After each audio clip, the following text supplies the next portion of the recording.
வணக்கம். சாந்தி entertainment channel. எல்லோரும் எப்படி இருக்கீங்க? நல்லா இருக்கீங்களா?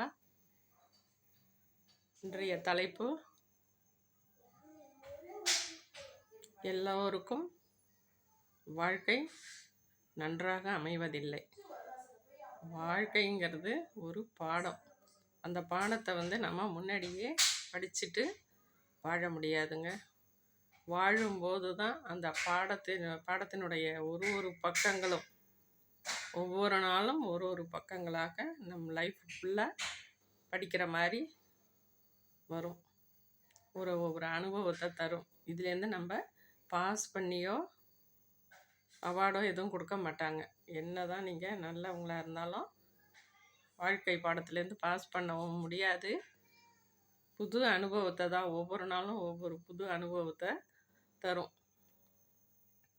என்னன்னு கேட்டிங்கன்னா, கணவன் மனைவிங்கிறவங்க சிவன் சக்தி மாதிரி.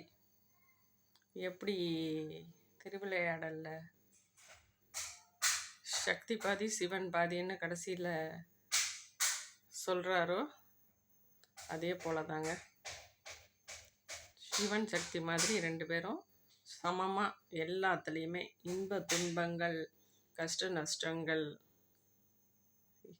அதாவது எந்த ஒரு நஷ்டம் வந்தாலும் எந்த ஒரு சந்தோஷம் வந்தாலும் எல்லா பிரச்சனைக்கும் ரெண்டு பேரும் சேர்ந்து பேசி முடிவெடுத்தாதான் அது சக்ஸஸ்ஃபுல்லாக போகும். ரெண்டு பேர்கிட்டையும் ஒளிவு மறைவு இருக்கக்கூடாது. எந்த பிரச்சனையும் அவர்கள் பேசி தீர்த்துக்கணும். இதை சொன்னால் அவர் கஷ்டப்படுவார், இதை அவகிட்ட சொன்னால் அவள் கஷ்டப்படுவா அப்படின்னு சொல்லிட்டு சில விஷயங்களை ஒரு சில நன்மைக்காக ரெண்டு பேரும் மறைக்கிறது தாங்க பெரிய பிரச்சனையாக பின்னாடி வெடிக்கும். இதனால் பல குழப்பங்கள் அப்படியே நாள் பட சண்டை சச்சரவுகள் அதிகமாக போகும். சில பேர் என்ன பண்ணுவாங்க, உட்காந்து பேசி முடிவெடுப்பாங்க. சில பேர் பிரச்சனையை அவங்க அப்பா அம்மா வீடு வரைக்கும் கொண்டு போவாங்க, பஞ்சாயத்து வைப்பாங்க. சில பேர் என்ன பண்ணுவாங்க, கோர்ட்டு வாசலை மிதிப்பாங்க. உலகத்தில் ஒவ்வொருத்தருக்கும் ஒரு விதமான பிரச்சனைகள், ஒரு விதமான கவலைகள், பலவிதமான துன்பங்கள் எல்லாம் வாழ்க்கை சீராக அமைவதே இல்லை. சந்தோஷமாக யாரையாவது வாழ்கிறீங்கன்னு கேளுங்க. ஆமாம் போங்க, கல்யாணம் ஆகாத இருக்கிற வரைக்கும் சந்தோஷமாக இருந்தேன், வீட்டில் இருக்க எங்கள் அம்மா வீட்டில் இருக்கும்போது சந்தோஷமாக இருந்தேன். அதே போல் அந்த ஆணும் சொல்லுவார், என்னங்க படித்து முடித்து காலேஜ் முடிச்சுட்டு வேலைக்கு போகிற வரைக்கும் பேங்கில் ஸ்டோரேஜ் பண்ணிக்கிட்டு காசு சந்தோஷமாக இருந்தேன். கல்யாணம்னு ஒன்று பண்ணி வச்சாங்க, பொண்டாட்டி தொல்லை, பிள்ளைங்க தொல்லை, பல பிரச்சனை, வருமானம் பத்தலை அப்படின்ட்டு அவர் புலம்புவார். அதனால் யாருமே நிம்மதியாக இருக்காங்களான்னு கேட்டால் கிடையவே கிடையாதுங்க. சந்தோஷமாகவே யாருமே இல்லை. நாட்டில் பல பேர், ஒரு சில பேர் இல்லை, பல பேர் நிம்மதி இல்லாமல் இருக்காங்க. அதுவும் இந்த அடித்தட்டு மக்கள் அன்றாட வாழ்க்கை வளராங்க பார்த்தீங்களா, அவங்கக்குள்ளே எந்த பிரச்சனையுமே வராது. ரெண்டு பேரும் சம்பாத்தியத்துக்கு போவாங்க, சம்பாதிப்பாங்க, சந்தோஷமாக சாயந்தரம் சமையல் பண்ணி ஜாமான்ட்டு அன்னாடம் சமைச்சு சாப்பிட்டு அழகாக படுத்துட்டு மறுநாள் காலையில் எழுந்துச்சி பழைய சோறு எடுத்துக்கிட்டு வேலைக்கு போயிடுவாங்க. அவங்க நிம்மதியான வாழ்க்கை. இந்த நடுத்தர மக்கள்னு ஒருத்தவங்க இருக்காங்க பார்த்தீங்களா, அடித்தட்டும் இல்லாமல் மேன்மையாக இருக்காங்கல்ல, பணக்காரவங்களாகவும் இல்லாமல் நடுத்தர வர்க்கத்தில் இருக்காங்க பார்த்தீங்களா. கஷ்டமும் பட முடியாமல், கஷ்டத்தில் இறங்கவும் முடியாமல், மேலோங்கி நிற்கவும் முடியாமல், வசதி வாய்ப்போடையே இருக்க முடியாமல் தவிச்சுக்கிட்டு கடன் வாங்கிக்கிட்டு பல பிரச்சனையை சந்திச்சுக்கிட்டு இருக்காங்க பார்த்தீங்களா. அவங்கெல்லாம் தாங்க நிம்மதி இல்லாமல் இருக்காங்க. அன்றாட கூலிக்காரவங்க ஏதோ கட்டாந்தரையில் கூட வயல்வெளி மந்தவெளியில் ஆடு மாடு மேய்ச்சிட்டு அப்படியே படுத்து அப்படியே தூங்கிடுவாங்க. இந்த நடுத்தர மக்கள் பாருங்கள், அங்கே கடை வாங்கி இங்கே கடை வாங்கி வீடு வாசலில் கட்டி பிள்ளைங்களை தாலி சங்கிலிலேருந்து கழட்டி விற்று பிள்ளைங்களை படித்து அதுங்க நிழலில் வாழலான்னு நினைக்கும்போது அதுங்களுக்குன்னு ஒரு வாழ்க்கை வரும்போது அவங்கள விட்டதும் அவங்க படுற மன உளைச்சல்லாம் கொஞ்சம் நஞ்சம் இல்லைங்க. நிம்மதியாக இருக்காங்கன்னு கேட்டிங்களா? யாருமே நிம்மதியாக இல்லை. நிம்மதிங்கிற ஒரு வார்த்தையே யார் வாயிலேருந்தும் வரவே வராது. உலகம் முழுக்கவே நிம்மதி இல்லாமல் தாங்க இருக்காங்க.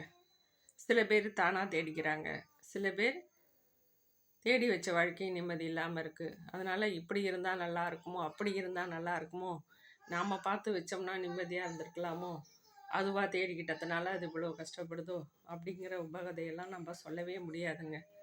தானாக அமைச்சுக்கிட்டாலும் சந்தோஷமாக இருக்கிறதில்ல. அப்பா அம்மா பார்த்து நல்ல பையனாக பார்த்து முடிச்சு வச்சாலும் அவங்களுக்குள்ள யோகா பிரச்சனை வந்து அவங்களும் நிம்மதி இல்லாமல் ஏதோ ஒரு வகையில் பிரிவினை இல்லையா, வாழ்க்கையில் கஷ்டம் கஷ்டம் கஷ்டம்னு கடைசி வரைக்கும் கஷ்டம். பிள்ளைங்க பெருசாக போய் இவங்க ஓடி ஓடி ஓடி நிம்மதியாக இருக்கலாங்கும் போது வயது வந்து முதிர்ந்து போய் முதியோர்கள் ஆயிடுறாங்க. அப்போ வந்து அவங்களால சாப்பிடக்கூட முடியாது. சுகர் ப்ரெஷர்னு சொல்லிட்டு சாப்பிடக்கூட முடியாது, நிம்மதியாக இருக்க முடியாது. பல விதத்தில் அவங்களுக்கு கஷ்டங்க.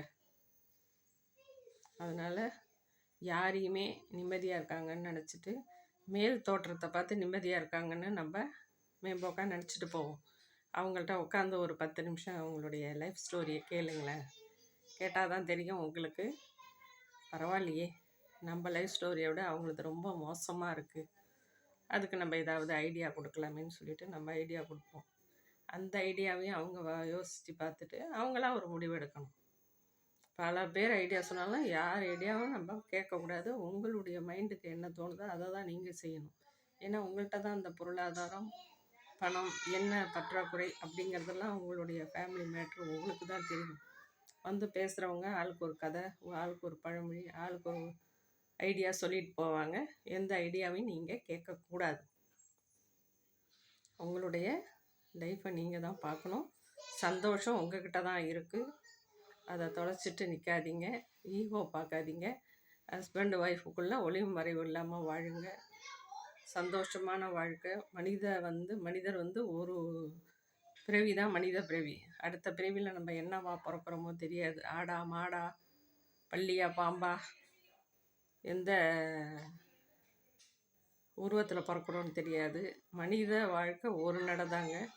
ஒரே ஒரு முறை தான் மனித பிறவி. அந்த பிறவியில் நம்ம நேர்மையாகவும் சந்தோஷத்தோடையும் நேர்மையோடையும் நல்ல உழைப்போடையும் இருக்கணும். ஒவ்வொருத்தரும் அதை மனதில் உறுதியாக எடுத்துக்கிட்டு விட்டு கொடுத்து குடும்பத்துக்காக வாழ்ந்தாங்கன்னா எந்த வீட்லேயுமே பிரச்சனை இருக்காதுங்க. எல்லாருக்குமே சந்தோஷமான வாழ்க்கை அமையும். நம்மக்கிட்ட என்ன இருக்கோ அதை வச்சு சந்தோஷமாக வாழ கற்றுக்கணும். நம்ம வந்து அதிகப்படியாக ஆசைப்படக்கூடாது. பக்கத்து வீட்டில் பணக்காரங்களாக இருக்காங்க, எதிர்த்த வீட்டில் ஏலகிரி போயிருக்காங்க, அடுத்த வீட்டில் ஏதாவது பண்ணுறாங்க, வாங்கியிருக்காங்க, அப்படின்லாம் நம்ம எதையும் யோசிக்கக்கூடாது. நம்மளுடைய நிலைமை என்ன, நம்மளுடைய குடும்ப சூழ்நிலை என்ன, அதுக்கு தகுந்த மாதிரி நம்ம குடும்பத்தை ரன் பண்ணிக்கிட்டு நம்ம பசங்களுக்கும் நல்லது கெட்டது சொல்லி வளர்த்து கஷ்டப்படாமல் சந்தோஷமான வாழ்க்கை வாழணும். பிரிவினை இல்லாத வாழ்க்கை கடவுள் போடணும். உலகத்தில் உள்ள அனைத்து மக்களுமே சந்தோஷமாக இருக்கணுங்கிறது தாங்க இந்த பதிவு. இன்னொரு வீடியோவில் சந்திப்போம். பாய்.